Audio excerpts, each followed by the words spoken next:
Hi guys, my name is Sam. Welcome back to my channel. Today I have for you my September wrap-up. I didn't read much in September, so this is going to be a very short video. I only read 3 books and I had 1 DNF. I'm honestly very disappointed in that because this is the least amount that I've read since January. I read 3 books in January as well, but that was before I started back on my booktube journey and also when I was just getting back into reading again after being pregnant and having my son. So, I did have a lot going on though. My son's first birthday and people coming in from New York to see him and come to the party. So I'm just going to chalk my lack of reading up to that and hope that October is a better month. But let's get into what I read and how I felt about what I read so you guys can discuss down in the comments how you feel about my thoughts. The first book that I picked up this month was Divine Rivals by Rebecca Ross. And this book was a very hyped book on BookTube and BookTok. I was really excited to get to it, and I am sad to say that it didn't live up to the hype for me. If you don't know what this book is about, it follows 2 rival journalists named Roman and Iris who work for the same paper and are vying for the same promotion. However, something tragic ends up happening to Iris and she decides that she no longer wants to work for this paper, and she goes to work for another paper where she can be out on the war front lines and write about the experiences that she is having firsthand and that the soldiers are having, because she's going to be interviewing them and talking to them and just giving people a piece or a slice of war life that they don't get to see or hear about. Now, to start off, before I started this book, I did not know that it was in 3rd person, and that bothered me so bad. I primarily read romance novels, and a lot of the time they're in dual perspective, so I always get 1st person. And the fact that we were following both Roman and Iris, so it was still a dual perspective book, but it was told in 3rd person, just didn't make sense to me. So that was like one of my biggest pet peeves, starting like just from the beginning of the book.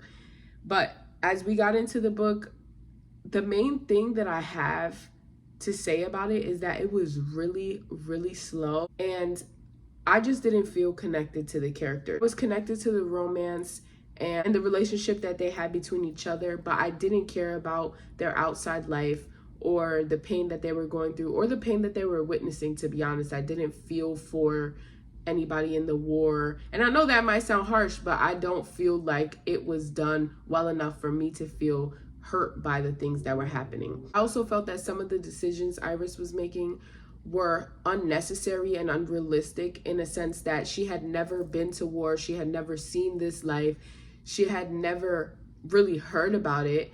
But when she was there, like witnessing the front lines and physically in the middle of battles herself, she was making decisions that I don't think someone who had never experienced that would, like trying to help and trying to fight and trying to be a part of this battle.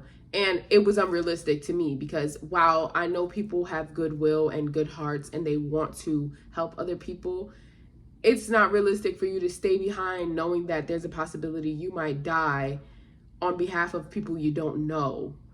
I mean, that's just me. I just didn't think that her decisions were realistic for someone who had never experienced this before, especially not to find or potentially find her brother, because she doesn't even know if that's going to happen.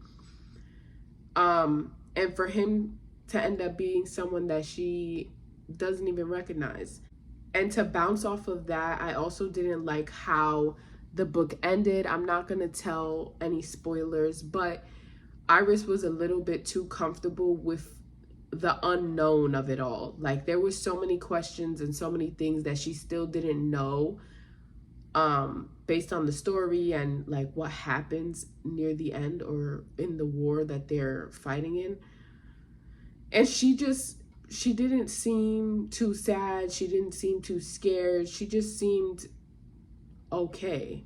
And the blah of it all just made me feel mid about the book. However, I will say that I will be continuing on with the series because of the way that it ended, because even though Iris is okay with not knowing what's happening, I need to know.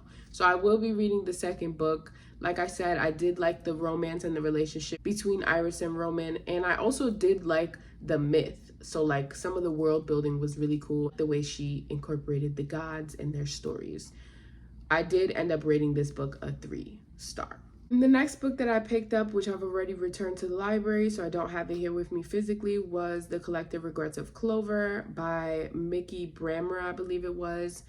And I ended up DNFing this book 54% of the way through. My problems with this book were that there was no plot, and I am not big on a character development story. Or maybe it did, and it just didn't happen till after the 54% mark, which I personally feel like I shouldn't have to read 200 pages of a book for you to get to the point. Plot was for her to develop as a person. I don't think I would have cared either way, especially because for her to be a death doula and not have any emotions or any empathy or any feelings towards any of these people that she is helping through the dying process, it just felt a little weird to me. Like, how can you be someone who is helping someone through such a tough time and not have emotion, not have empathy, not have any feelings? I felt like that was a major issue on the author's part for making her so emotionless. I also found Clover to be annoying. I felt like she found a lot of problems with things that didn't need to be overthought or things like that. And one example I can give, when she first met the grandson of the old woman that she would be helping throughout the majority of this story, she chalked him up to be a stalker and or someone who was trying to get something from her without no knowledge of who he was or what he was trying to do. She just started making assumptions about him and, you know, being annoyed by him because she didn't know what he wanted from her. And I felt like that in itself was annoying because you don't know what he wants from you. By that point in the story, I felt like I was reading but not actually obtaining the information or the story because I didn't care anymore. So that was why I ended up DNFing it instead of continuing it and just giving it a lower rating. I felt like I couldn't do it anymore. So the next book that I picked up in September was Icebreaker by Hannah Grace. And this story follows Anastasia and Nate, who are a hockey player and an ice skater, and are stuck practicing in the same rink after one of the rinks is destroyed by another school. And they're not really getting along at first. He's determined to have a friendship with her because he feels bad that one of his teammates caused them to have to overlap in schedule. And the story goes on from there. I really enjoyed the story and the love and the relationships and a lot of the realistic challenges that they faced. However, I did not like the solutions that they came up with sometimes regarding these challenges, such as her having a fight with her best friend or one of her best friends, who was honestly very obnoxious and rude and didn't deserve to be her friend. But one of the solutions after having this fight was that she moved into Nate's hockey house.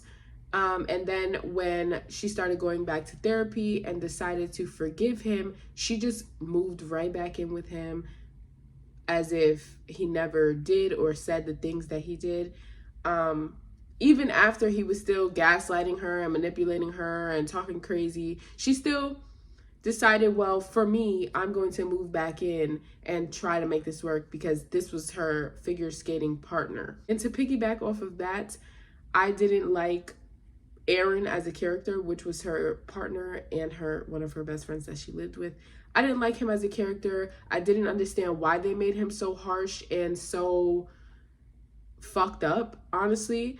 I felt like he was only there for the plot to cause problems because, like, he would just keep on. Like, there would be a situation with him and then another one and then another one and then another one, and she would still just be brushing these things off, when in reality, if somebody's doing or acting this way towards you, I personally feel like there's only but so much you can take, and that point had been passed before, the character actually got to the point in the book. The point had been passed. Like, she should have been cut this man off. And then the other sort of problem that I had with it was the book was too long. I felt like it had a lot of filler. Like there were at least 2 to 4 chapters where all we were reading was, I love this man so much and this is why I love him, and then vice versa, I love her so much and this is why I love her, or going to multiple parties that didn't really help the plot. Just a lot of things that didn't push the book further. It just felt like they were just there for us to explore more of their relationship, which I felt like we had enough of. But all in all, I ended up giving Icebreaker a 4-star. And last but not least, I read Twisted Games by Anna Huang, which is the second in the Twisted series following Bridget and Reese, which is a bodyguard and princess romance. This book was so much better than the first one, and I loved it. That's all I have to say. Reese was giving what he was supposed to give, because unlike Alex from the first book, he was actually sweet and like, not saying that Alex didn't care about Ava, but Reese just had a different, more romantic way of showing it, and the toxicity and morally grayness of Alex I didn't really care for, which was so much different in this book with Reese as the main male character. And the only real problems that I had with the book were 2 scenes that I'm not going to spoil, but there was a roughness to him in 2 scenes, specifically in the library and the hospital, that I didn't really like. They involved sex, which is probably why I just don't really like the, oh, you did that, so now do what I say and I'm gonna fuck you up. It was a little too much for me, the roughness. But either way, the book and the story and the love and the things that they overcame, this was a 5 out of 5, and I definitely recommend this book over the first one. Not, you don't have to read them in order. They do work as standalones. If you're gonna pick specific books out of the series, this one is so far my favorite, and I can't wait to continue. But that is all that I read in September. Like I said, not much, 3 actual books and 1 DNF. But if you have any opposing thoughts or agree, or any thoughts at all, I would love to hear them down in the comments below. Let me know what you guys think of these books as well. Don't forget to like, comment, and subscribe, and I'll see you guys in the next video.